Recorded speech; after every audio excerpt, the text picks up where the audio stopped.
are kind of depressed right now. I think it's still a very exciting time to, be involved in this stuff. And the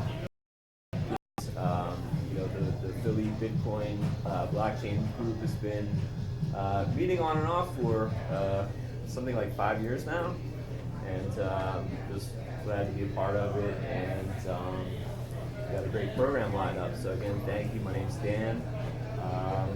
If anybody has questions for the speakers, there will be some Q&As afterwards, and just hang out and talk like we're doing now, and see what happens. So to start, I'm going to have Miss Anastasia, who is an ambassador for Nexus, and what's your other project? Ubiquiti LLC. Ubiquiti LLC, which is real estate related. And that's it. So, Anastasia, thank you. Thanks, Dan. Hey guys. So I got into the crypto industry in the summer of 2016, and I think it's a beautiful, amazing technology that has a lot of potential to eliminate the middleman in almost every industry, making things a lot less expensive and a lot more streamlined and a lot faster and just easier to use. So the two projects that I'm involved in is one, Ubiquiti LLC. We are a company that provides software as a service to basically keep records on the blockchain. And we're doing any kind of title or property ownership transference. So it started out in 2016.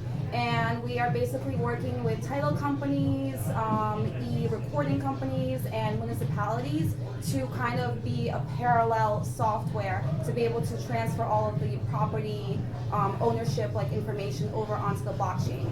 It decreases fraud because now everybody knows exactly what everybody owns, and it also gets rid of some of those costs that a lot of the people see in the real estate industry of transferring that information. There's a lot of incorrect information through titles. It's really expensive to transfer them. There's a lot that goes into this process. So we want to work parallel with the systems that these companies use now and put those title information on there so that eventually people can actually just transfer their house ownership peer-to-peer. But that's definitely in the future. We just want to keep it simple. We want to be the kind of plumbing behind the industry and really help the people who are involved, the realtors, the title companies, agents, etc. In November, we just went to the National Real Estate Convention and Expo in Chicago, and our CEO and a couple of other guys that we work with did a panel on how the blockchain could benefit the real estate industry. And a lot of people there were extremely receptive to the idea because, like we said, we're not really trying to overtake the title industry. We're just trying to help them become more efficient and less expensive for their clients. We are doing the first legal transfer of property ownership in June of this year, so that's going to be really exciting. Watch out for that. And we were just featured in Reuters a couple weeks ago, so big moves. And then the second project that I'm involved in is Nexus Earth, and I'm a volunteer right now, and I've been working a lot with the content, the social media marketing for them. Basically, Nexus Earth is an entire platform. It's a cryptocurrency, and it's going to have advanced contracts that are a little bit different from what Ethereum offers. And the most exciting part is that our creator, Colin Cantrell, built the infrastructure called the three-dimensional blockchain.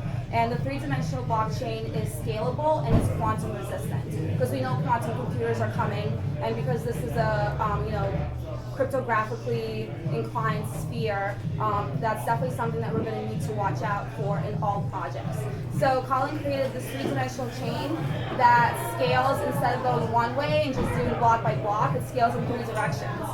So if there's a lot of volume of transactions, it will expand, and if there's small volume of transactions, it will contract, and it will kind of organically scale how much energy that you need to use for these kind of transactions. And quantum resistance, so awesome. And the best part about Nexus is that we are basically creating a blockchain internet in space. So we're going to be sending out small cube satellites into low Earth orbit, and then creating ground stations too, so they connect through Wi-Fi, any other kind of open radio waves, etc., to streamline the process and decentralize and distribute the hardware as well as the software that blockchain offers. And our first satellite is going to be launched in 2019. So it's a lot of information for Nexus if you guys want to check it out or have questions about it. It's a great project. It's totally doable. We are partnered with Vector Space Systems. Jim Cantrell, who's Colin, actually started SpaceX with Elon Musk, and then they decided to part ways, and Elon obviously wants to go to Mars and send up big rockets into space, and Vector Space Systems wants to send small satellites out that businesses can actually utilize for whatever projects that they want to have satellites for. So it's completely decentralized, and they are the owners of the satellites. So if a satellite is a node, eventually you can buy a small satellite for about $30,000 or more, depending on how big you want it, and have your own blockchain internet node in space. So yeah, those are the two things that I'm involved in. And if you guys have questions, feel free.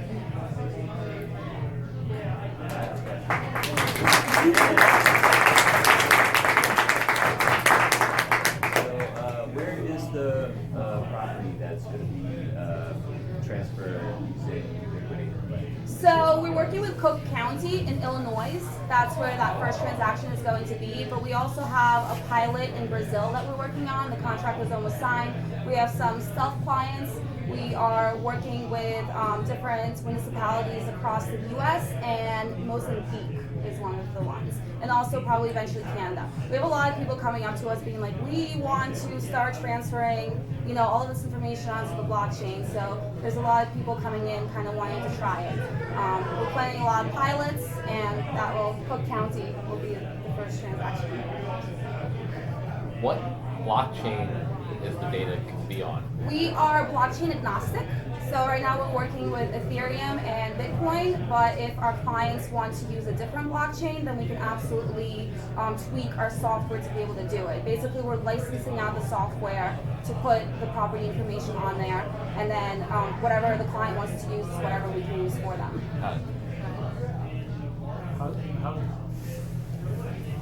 Sure. How's it different from like the crypto specific ones that are doing realty transfer on the blockchain? Like I can't remember. If maybe anybody can remember the name of one of the cryptos doing realty. I know there was a couple ones like in the beginning and stuff, and there's obviously been a couple of peer-to-peer sales of houses or cars, all that stuff with Bitcoin, which is property, ownership. I'm not particularly sure. I want to say Factum is one of them, but I'm not as familiar with their project. So we're definitely the ones that are actually making these connections and partnerships with the land bureaus, etc., and kind of like working with these different, local governments to streamline their information processing. Because you're an LLC. Yes, an LLC. Yeah. Based out of Delaware.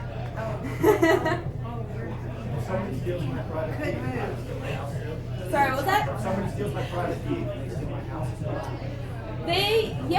That could possibly happen. Just like if you send your Bitcoin to the wrong address, you're not gonna have that Bitcoin anymore. So, if this sphere is all about personal responsibility and people taking on responsibility for their assets, then that would be something that you kind of have to be responsible for.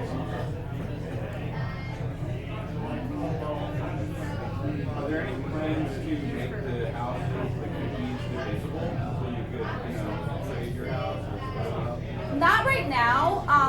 The real estate industry is definitely a slow-moving beast, if anything. So we're kind of feeling it out. Like I said, they were really receptive towards this information because it decreases fraud and streamlines everything, makes it less expensive. So the first mover advantage is definitely a big part of Ubiquiti. Everybody who's going to adopt this technology first is going to have a little bit more than the guys who come after. But that's something that's in the works. We really are just focusing on the simple point of putting this information on the blockchain, making it secure, making it available, making it streamlined, and then we can pretty much go anywhere from there, even up to peer-to-peer transactions. So is someone digitizing the old records, or are you just sort of trying to go new sales forward? When we started working with the Land Bureau in Brazil, that was their thing.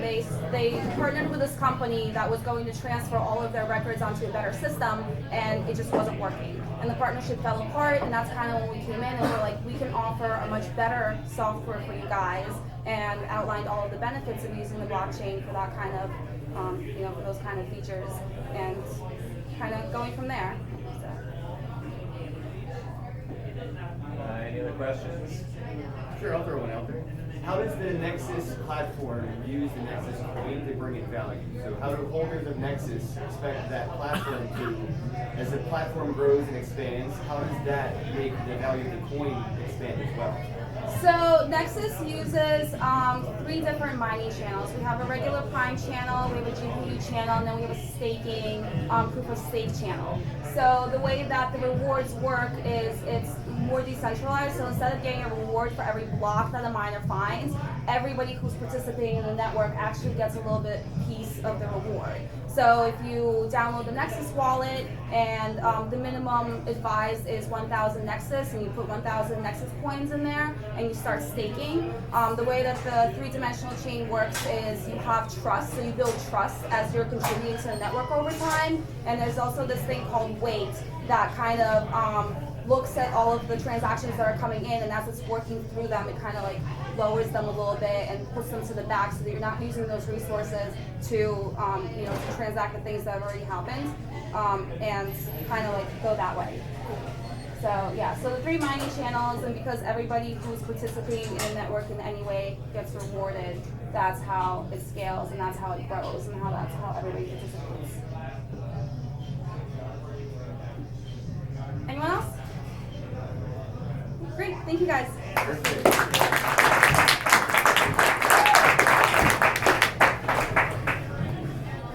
Wow, blockchains in space. Love that. Off planet. Very cool. I'm gonna buy a All satellite. right, so next up we're gonna have Ken Bozak. For those of you guys not yet familiar, Ken's a fairly well-known YouTuber. He's somewhat of a crypto advocate, I would say. Understated. He's been very active in going to conferences this past year or two. Yeah. And is also part of a company called Pure Blockchain Wealth. So he might talk about a little bit about that. And he's got some things to tell us about the North American Blockchain Conference and ICOs. So, Yes. Ken, the floor is yours. Hey guys, how goes it? Alright, so I'm Ken Bozak. I'm from pureblockchainwealth.com. If you're looking for any information on ICOs, stocks related to blockchain technology, any kind of investment advice or education information, you can reach that for free at pureblockchainwealth.com. We have a free newsletter. But yeah, I wanted to talk a little bit about the Bitcoin conference in Miami. Show of hands for everybody who went. Yeah, I figured Mark Crypto Mac over there was one of the only other guys that from here went with me to that conference. And I believe he would agree. He had said earlier on my YouTube channel that it didn't feel like a Bitcoin conference. It was a blockchain conference at best, or an ICO fest. It really was. The vibe I got from being on the floor, listening to investors question companies about their projects, it brought a lot of concern to me because a lot of people didn't even have Bitcoin. They just wanted to buy these ICOs to make 100x in a week. That was their goal. Most of the people talking. I could give you 50 grand today. How do I get into your ICO? First you have to buy Bitcoin. I don't have any Bitcoin. Why are you trying to get into this ICO? You're skipping all the processes. A lot of the things that was concerning were people were looking at these ICOs just based off of the wow factor, like, wow, this looks awesome. But what is it actually doing? Is this ICO going to get you a coin when you're holding it after you invested? as I asked Anastasia, what is the Nexus Coin project doing with the coin that they're distributing? What's the utility? What's the use case? As the platform grows, as the project grows, does that mean that the currency I'm holding from investing in your ICO is going to grow as well? Most of the projects there, no, they had no intention of actually even using these coins that they were giving to the investors to the ICO. It was just a means to say, you contribute to this project, thank you. And you got a really cool like charity receipt of cryptocurrencies that's nothing. It's just a bunch of attaboys for you contributing to them. So you have to look at ICOs in a way where, what is this company going to do with the money I give them? Is it going to use it to get developers, or are they just going to buy Lamborghinis? Like, who are these guys? And even if the project does take off, are they going to use that coin that I got for investing at all? What's the end game for this thing that I now hold for investing in that project? Most of the time, they have a secondary currency going to come out after the ICO, and they're going to use that. And then you're going to have to figure out what to do with the thing you're holding that has no utility behind it. Nobody's using it, has no use, but a bunch of people bought it at $1, so it may linger for a while with bag holders. Really confuse people on the charts. So when it comes to investing in ICOs, I'd like to recommend you look into the project. What is it doing? What is it doing with the coin that you're about to get? And a little bit farther into that, I'd recommend looking into like the Slack channel, Discord, Telegram, wherever these communities are speaking with each other openly. And if they're not doing that, pretty much a red flag, run. But most of these ICOs will have public channels where they're speaking openly between the developers, the founder, and the investors. So you could go into a Slack channel for an ICO, and you should be able to find the founder and communicate with him, or at least one of the higher end developers, and question him about the blockchain, the project. And even farther, look into the team. What projects have they been a part of before? Because this has been around now for a little while. You can kind of backtrack some of these guys that are listed on the white paper. Or were they in a project that went nowhere 3 times, that had nothing to do after their ICO made money? They were gone.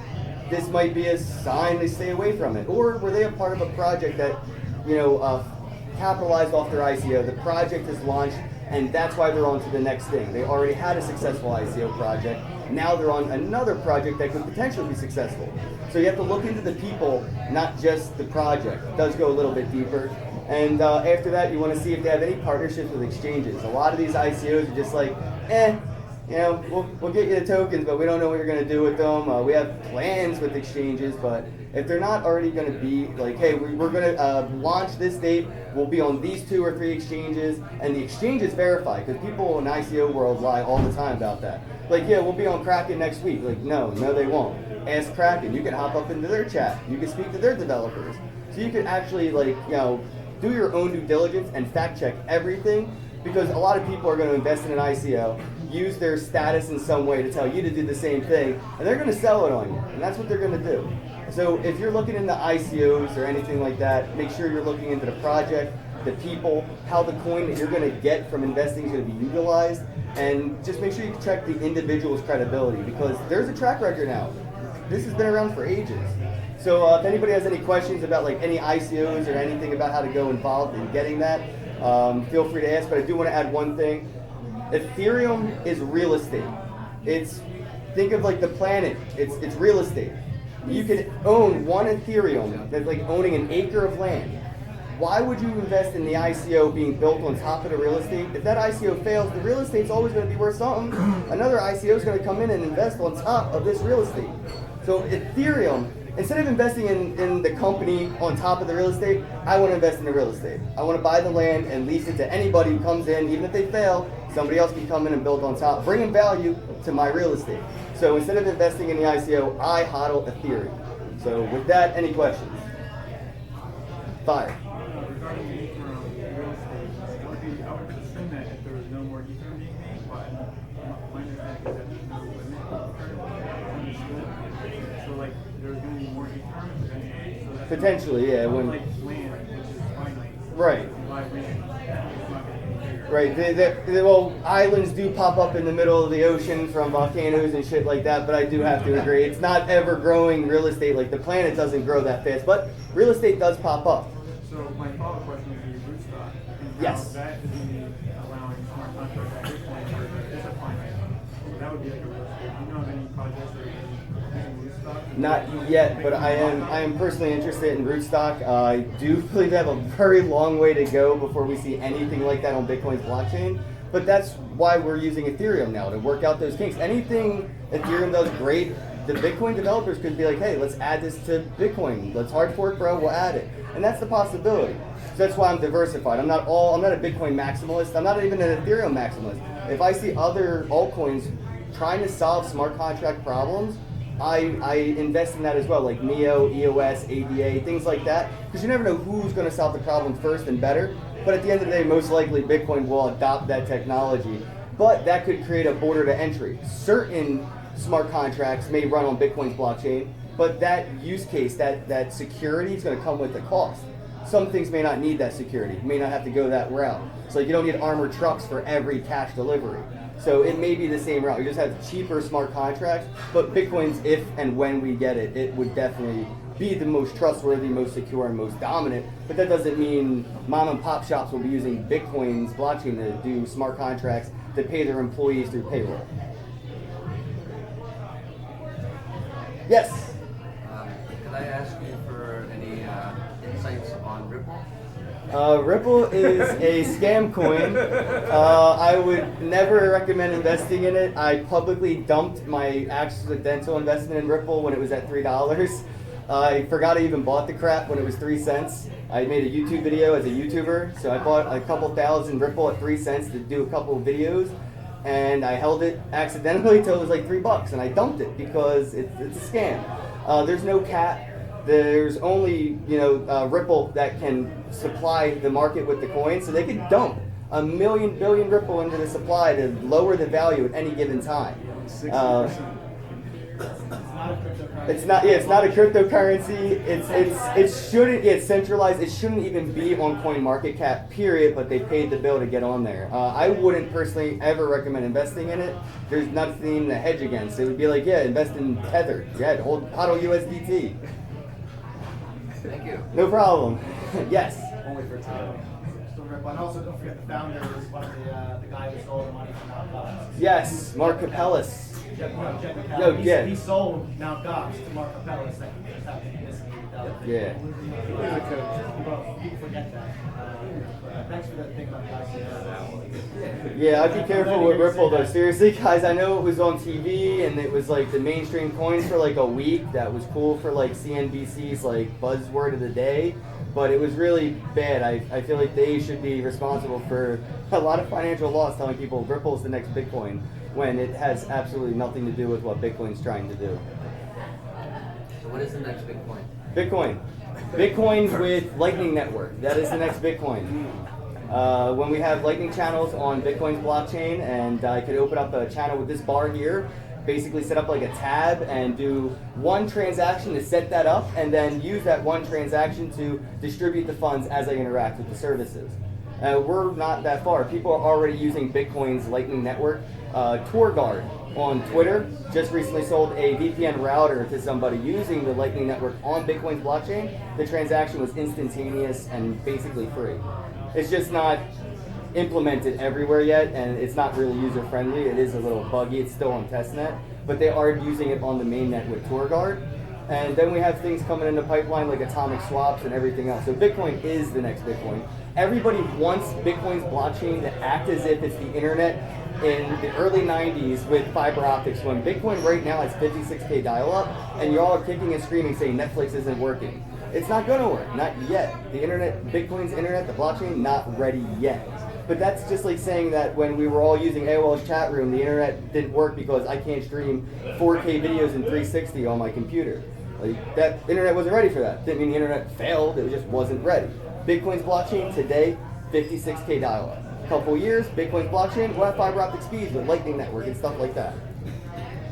So when you were at the conference, did you come across any ICOs or new tokens that were securities tokens that were going to launch in the U.S. with SEC Not approval? too many launching in the U.S. That's another red flag too. Nobody wants to go that route. Who was it? Spire. Oh, well, you'll be speaking next, so he can go over that for sure. But I did see some that were interesting, like FuseX has a physical debit card, and there was one dating app called Ponder that had like a cryptocurrency ICO they were doing to try to get like you and your friends to match each other up, and if it works, you get paid because like you put the work in to play matchmaker. I don't know, dude. It's like the weirdest ICOs were there, but the weirder the ICO, the more money people wanted to throw at it because of that wow factor. It was like, wow, this is the next thing. This is the next Uber or the next Facebook. I'm like, no. I mean, why are they raising money through an ICO? They could raise money traditionally with regular traditional means of acquiring money. Why are they doing this ICO? What are they going to use this coin for? And most of the time, the people at the booth were just marketers and didn't have answers to that question, but they could show you how to invest in their ICO. They just couldn't tell you exactly how it's going to make you money afterwards. No problem. Yes? I can't repeat the question.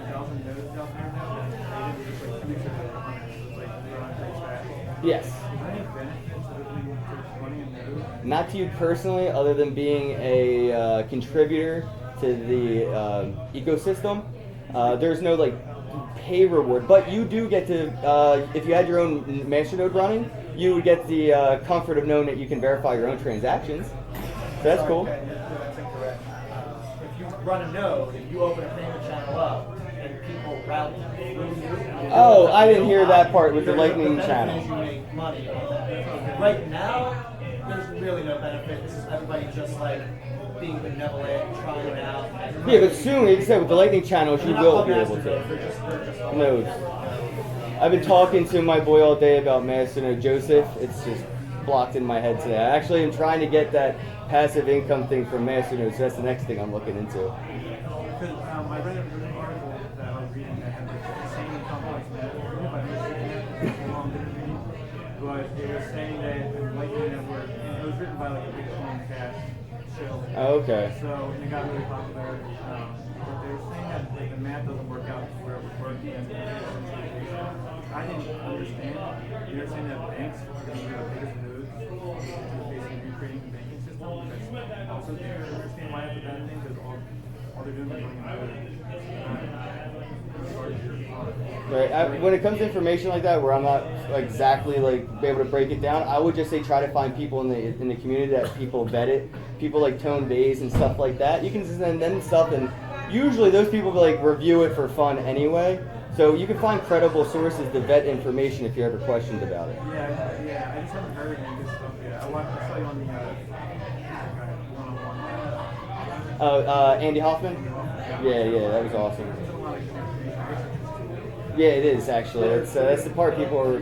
Yeah. There's a lot of stuff you gotta dig through.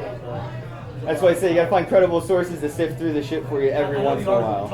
The guy put it out like a year ago, and I read it as well, and I couldn't make heads or tails of it. I was just like, okay. But that's the thing, and I wanted to mention, we're talking about the ICOs, and ask questions, and hey, what's this going to do, where is this going to come from? The other thing with the white papers and the things that they're saying, if you don't understand what they're saying, it doesn't mean that you're not smart enough to understand it. It means they're full of shit. And they're just making shit up, and they're baffling you with bullshit. So, I mean, that letter, the book's all numbery, great. The lines, connected things, but, you know, is there anybody out there that can actually, like, I've never seen anybody, like, say, oh yeah, you know what, I don't know that's cool. Yeah, the level of being trolled in this space is insane now. You have people just making reports for fun. It's like the Onion of crypto out there. If you're familiar with the Onion News, it's starting to come our way with crypto info. You're getting, people that write articles that have nothing to do with the truth, but they get a lot of clicks, a lot of shares, like you're saying. It looks great, doesn't mean it's necessarily true. There's zero cost to put it out there, so they just shotgun this stuff out there and whatever. And like Adam Meister says, that doomsday porn stuff is what people love to click on and share. Nobody cares about that positive stuff, like who's looking in the Lightning Network, but everybody's looking into the doomsday stuff. Nobody's using Bitcoin. 3 major companies announced that they're not using Bitcoin for a point-of-sale system anymore. But nobody ever is talking about the Lightning Network and how it's already being used on the mainnet. So it's pretty interesting, like you said, about the information being out there. I like to get mine from vetted sources, so I don't just look at random tweets and stuff. I look for people like Tone Vase, Adam Meister, BTC Ben, BTC Kyle, people that have been in the community for years that have like a reputation that if they were to share something and it's not true, it would cost something, their reputation. So I follow those guys, and if they're sharing it, probably has some credibility behind it at least. A lot of small companies that are probably not very profitable are playing in this market. Now, if a major player like Amazon or Fortune 100, 500, 100 Can you speak up a little bit, please? and build up their cryptocurrencies and blockchain, would that be a safer play? Well, there's already big companies getting involved. I mean, Kodak just announced that they're doing an ICO. Overstock has their ICO, and Telegram has had an ICO. So that is happening. I don't know if that's any credibility to their ICO because they're an existing company. That would be like a horse and buggy station saying we fix transmissions now. Just because they fixed horse and buggies for 10 years doesn't mean they know shit about my transmission. So, but they don't have the developers. There's only one developer per 12 blockchain projects. Just because you're Kodak does not mean you're going to get the best developers. The best developers are going to go to what they believe are the best projects. So that's why I say you got to look into the people on the projects. Find those developers. There's not many. You can hunt down the good ones and follow their projects. Just because you're Kodak doesn't mean, yeah, you can afford them, but in this industry, just because you can afford somebody doesn't mean you're going to get them. There's a lot of philosophical principles behind these developers and why they're even into blockchain technology to begin with. What's a way to find out who those Find some ICOs that were profitable and make sure they have like project. Like right now, there's two websites, GameFlip.com and Wax. And what they do is in-game content trading. So if you play a video game and you get, you know, say you're playing Grand Theft Auto, for some reason Grand Theft Auto only has a certain amount of each car in the game, you could get a Ferrari. There's only 5 Ferraris. Now you can sell that Ferrari through their blockchain and do it for Bitcoin or whatever. And they're building these are already websites that work, that do use Bitcoin and Cash, PayPal for this. But they're also building a blockchain for programmers that design video games to design the game specifically for the items on the blockchain. So you can track the item and its private and public key. So there's companies that are already out there that have physical businesses that do business with dollars right now that have ICOs, but it actually makes sense that they're doing an ICO because they're in that industry. They're in the know almost because they've been doing things like this forever. Unlike Kodak, where the hell have they been? So you can tell I'm an amateur on this, just beginning. This is very high level, basic concept. Why would you risk trading or using cryptocurrencies when you just get cash? It's really stupid question. Can you repeat the question? Why not just use cash? PayPal? Because it's centralized, and there's a lot of reasons most people can't. Say you do things for a living on the side, you could use PayPal, but if PayPal finds out you're doing it for work-related reasons and you maybe not be doing it enough to even claim it on your taxes, they could hold that. Yeah, exactly. And the freedom, the permissionlessness. I don't need to ask anybody's permission to send you money over Bitcoin's blockchain or Dash or any of these cryptocurrencies. I can just send you the money I need to send you. I don't have to ask, I don't have to log in. I don't have to worry about you providing ID to get the money, to use the money I had to send you. So there's a lot of reasons. I mean, if you live in New York City and you moved from, another country and you're working in New York as a taxi driver and you want to send money home, Western Union is going to take days. You have to do a currency exchange.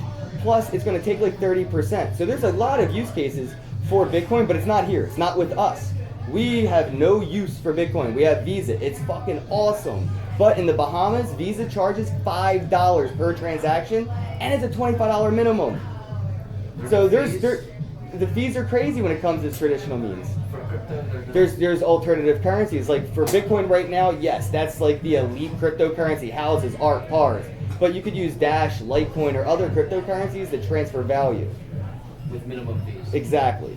And Bitcoin, again, you can with Bitcoin. If you have Coin, it's a centralized issue again, but if I have Coinbase and you have Coinbase, I can send you Bitcoin relatively cheap and pretty quick because it's in their in-house ledger. It never really left. So, I mean, that's a centralized system. We're all going back to like the whole horse and buggy, Ferrari situation. But there's a lot of ways to get around it. And some wallets have yet to implement SegWit. If we had Coinbase using SegWit and all these major exchanges and everybody using SegWit, it would take a lot of pressure off of Bitcoin as well. No problem. Any other questions? We're going to maybe do one or two more All right, questions. one or two more and my mouth is dry. Aside from Ripple, what other major projects do you think are just total scam? Tether, USDT, absolute scam. Audit that shit. We need to see if there's $1 behind every Tether, and there's not at all. So just be ready for that. I asked because you mentioned Tone Base, and he's everything's he a has, scam. Everything's a scam. I love He Tone. says everything's a scam. Everything's a scam, man. Nothing is real. I love it. I love it. Everything except for But I just wanted to hear maybe like any other. BitConnect's coin is officially a scam. There's absolutely no lending platform now, so that's another one you can add to a dead coin list. Yes? I think Vortex tweeted at you about BitConnect, which I just thought was funny because I recommend it. But the Tether thing, I saw Coinbase and Jim Stone talk about that. But more recently, I've been more convinced that it's not a scam. And that, because my understanding, they were under investigation in Invest number 6, and they printed out hundreds of million of Tether since then. Yeah. So that'd be insanely cool. Because they're gonna dump that shit for Bitcoin and run. That's what I would do if I was them. I mean, they had lost their auditing, their partnership with their auditor, it dissolved.